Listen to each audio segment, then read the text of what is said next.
The sixth hole is another one of the tricky dogleg par fours at Zwartkop. It turns to the left-hand side. There's a bunker on the right corner of the fairway that'll catch the club golfer, really not the long hitter. But for the long hitter, there's quite an interesting obstacle down the fairway.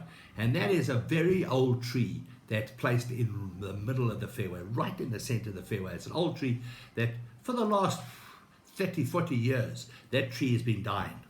And it's managed to stay alive, and it's still alive today. And often that tree will catch a long drive, and the guy will hit a beautiful drive down the fairway and find his ball stuck behind the tree. So that tree is quite an interesting obstacle. The hole was moved, the green was moved to the left and closer to the water.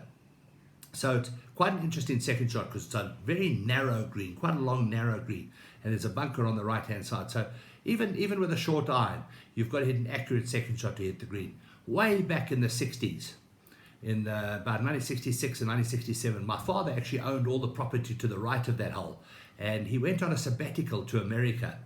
And during that sabbatical, he actually went to watch the Masters, and was lucky enough to watch the final round where Ben Hogan played with Harold Henning, and Ben Hogan shot a 66. He came back in 30. It was his last hurrah. He was 54 years old at the time and came back in 30. And it was just the most amazing round of golf my father said he's ever watched in his whole life. The people were going absolutely crazy. And Harold Henning from South Africa was lucky enough to be the other player in that group.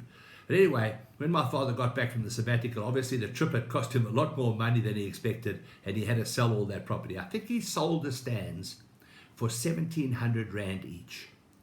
Well, today, there are houses on those stands today, but those stands would be fetching prices that, never mind 10 times, they'd be fetching prices that are maybe hundreds of times more than that.